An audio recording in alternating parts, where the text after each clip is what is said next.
सम्पूर्णमा नमस्कार। हिजो भएको नेपाल वर्सेस ओमनको म्याच, लिग 2 को म्याचमा नेपालको एकदमै लज्जास्पद हार भएको छ। यो कसरी भयो त यस्तो? हाम्रो ब्याटिङ लाइनअप किन चल्न सकेन त? त्यस सम्बन्धी हामी थोरै आज एनालाइसिस गर्नेछौँ।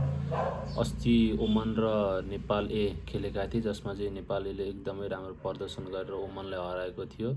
जुनियरले हराउन सक्ने, सिनियरले हराउन नसक्ने के छन् त यसका कारणहरू, त्यो सम्बन्धी पनि केही हामी आज छलफल गर्नेछौँ। हिजोको म्याचको बारेमा भन्नुपर्दा ओमनबाट जतिन्दर सिंहले एकदमै राम्रो पारी खेल्नु भएको थियो। उहाँले 96 बलमा 130 रन हानेर आउट हुनुभएको थियो। र नेपालबाट बलिङको कुरा गर्नुपर्दा सोमपाल कामीको बलिङ एकदमै राम्रो भएको थियो। उहाँले 4 विकेट लग्नु भएको थियो र सन्दीप लामिछानेले 2 विकेट र दिपेन्द्र सिंहले 2 विकेट लग्नु भएको थियो। र यस्तै गर्दै ओमनले चाहिँ 50 ओभर पुरै खेलेको थियो भने 305 रन हानेको थियो र नेपाललाई 306 रनको टार्गेट दिएको थियो, जो चाहिँ एचिभेबल नै हो। त्यति ठुलो रन भन्न मिल्दैन त्यसलाई। र जसको लागि चाहिँ हाम्रो ओपनिङ ब्याट्सम्यानहरूले राम्रो खेल्नुपर्ने थियो। कुशल र असिफको हातमा एकदमै जिम्मेवारी थियो, तर उहाँहरू चल्न सक्नु भएन। उहाँहरूको फर्म कहिले आउँछ, खै T20 को भूत अझै चढेकी हो कि के हो, कहिले आउने उहाँहरूको।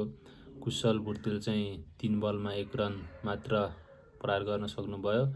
आसिफ सरले चाहिँ 19 रन हान्नुभएको थियो भने भीम सार्कीले त डट बल खानामा हाफ सेन्चुरी नै हानिदिनु भयो। उहाँले 56 बल खेलेर लगभग 10 ओभर खेलेर 28 रन नै मात्र हान्नुभयो, जसले गर्दाखेरि आउने ब्याट्सम्यानहरूमा एकदमै प्रेसर बढेको थियो। पछि रोहित सरले पनि 23 बल खेलेर 10 रन।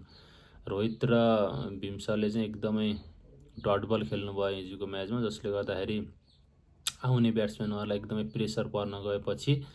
र हिजो दिपेन्द्र सिंह चाहिँ अब के कुरा गर्ने, उहाँको बलिङ त्यस्तै छ, ब्याटिङ त्यस्तै छ, फिल्डिङ त्यस्तै छ होइन। दिपेन्द्र सिंह बाहेक अरू कोही चल्नै नै नसक्ने भयो। उहाँले चाहिँ 62 बल खेलेर 60 रन हिर्काउनु भएको थियो, जसले गर्दाखेरि म्याचमा अलिकति जीवन आएको थियो भन्न नि मिल्छ होइन। उहाँले 60 रन नहानेको भए त हाम्रो रन 100 पनि नकड्ने रहेछ जस्तो लाग्यो उहाँको खेला हेर्दाखेरि होइन। त्यसपछि कोही खेलाडीहरू चल्न सक्नु भएन। पछि चाहिँ नेपाल 155 रन हाने थियो लगभग 35-36 ओभरमा, र त्यो बेलासम्म हाम्रो 7 विकेट झरिसकेको थियो। 7 विकेट झरेको थियो र एक्कासी पानी पर्यो। पानी परिसकेपछि लगभग हामी बाँकी म्याच खेला भइदियो भने यत्तिकै हार्ने नै थियौँ। पानी पर्यो ठिकै भयो होइन। पछि चाहिँ हामी लगभग नराम्रो तारले हार्न पुगेका थियौँ र 102 रनले ओमनले जितेको थियो हिजोको म्याच DLS मेथडबाट।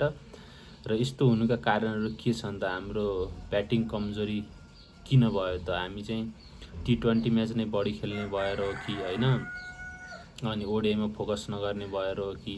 यसमा चाहिँ अलि सुधार गर्नुपर्ने देखिन्छ। लङ फर्मको म्याचहरू बढी खेल्नुपर्ने देखिन्छ नेपालले, T20 मात्रै भन्दा पनि। र हिजो हेर्दाखेरि चाहिँ स्टेडियममा फ्यान एकदम कम हुनुहुन्थ्यो। किन भयो त भन्दाखेरि अब नेपालको पर्फर्मेन्सै राम्रो छैन, किन जाने भन्ने नि उहाँहरूलाई लागेको हुनसक्छ। र हामीलाई 2 पोइन्टको एकदमै खाँचो थियो हाम्रो ODI स्ट्याटस जोगाउनको लागि, र 2 पोइन्ट पनि हामीले ल्याउन सकेन भने अब चाहिँ धेरै गाह्रो छ। ODI स्ट्याटस जोगिन्छ कि जोगिन्न भन्ने हामी दुधारमा छौँ। हेरौँ, बाँकी आगामी म्याचहरूमा राम्रो गरोस् र ODI स्ट्याटस जोगाओस् भन्ने हाम्रो चाहना। हाम्रै चाहना त टप 4 मै आओस् भन्ने हो नि, अब आउनु सक्दैन के गर्ने है त। ल, बाँकी म्याचहरूलाई अल द बेस्ट भन्दै अझै प्र्याक्टिस गर्दै जाऊँ, लङ फर्मका म्याचहरू खेल्दै जाउँ। र सुरुमा टिकेर सट हान्दा नि हुन्छ नि, सुरुमै सट हान्नुपर्छ भन्ने छैन। सुरुमै सट हान्न खोज्ने, पछाडिका रनै नहान्ने, त्यही भएर पनि नेपालको बिग्रिरहेको छ।